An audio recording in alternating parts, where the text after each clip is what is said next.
jokes are funny because everyone is expecting to be put on the spot when they are being told a joke, that they have to understand it and get it. And when the punchline comes, it's usually so disarmingly stupid that people laugh.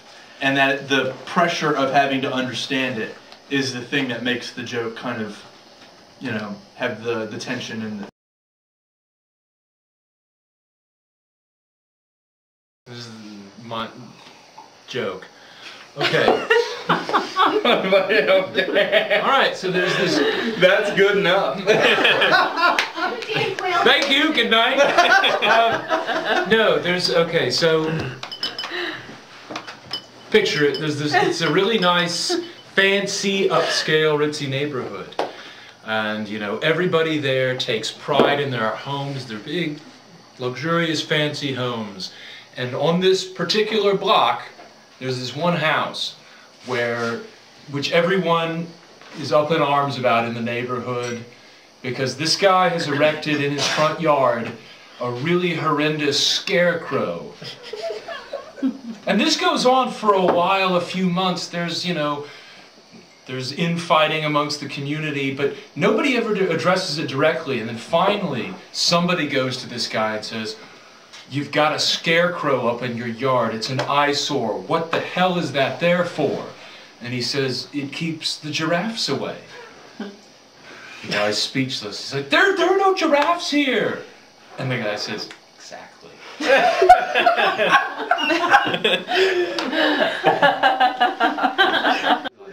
So Sarah, why is that a good joke? Why'd you laugh? Oh, I think I laughed at Jim's expression at the end. Politeness. Right, maybe a little bit of politeness. Everyone else was laughing. Because it's so random. It's ridiculous. It is very random. Like completely, you know, totally unexpected and don't really make any sense. Is that what a joke is? Well, I think things like that, a joke can be something like that, but it's not necessarily all the time.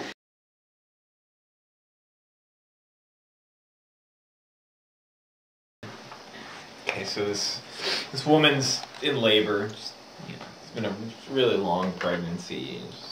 Longer than the normal 9 months. Yes. Yeah, I mean, sometimes pregnancies go long. It's been a long, hard pregnancy, and the labor itself is just not going very well. She's in really abnormal amounts of pain, and it's a long labor. She's been in labor for days, and it's really awful, you know?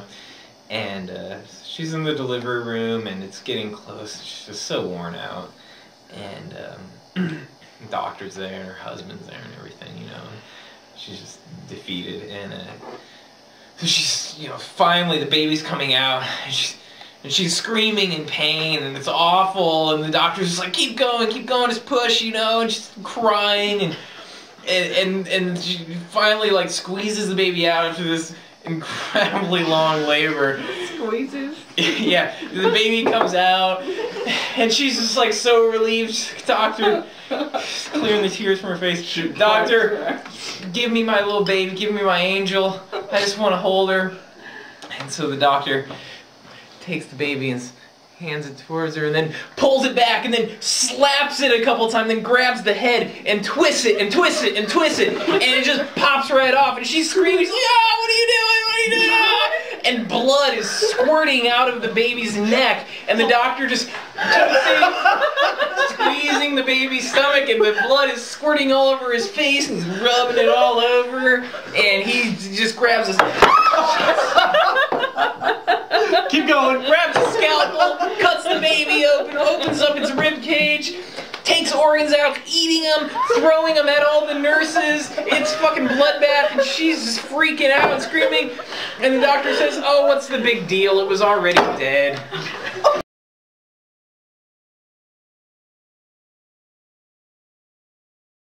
Okay. So, the young boy is helping his father build the doghouse. It's a really meaningful experience for them. So the father's sitting there, hammering the boards together, and whacks his thumb. He says, "Bitches and bastards." The young boy says, "What does that mean, Daddy?" He says, "Oh, that's men and women. You know, women and men." It's like, all right. And he goes on, he's hammering again, whacks his thumb. Goes, balls and tits. So,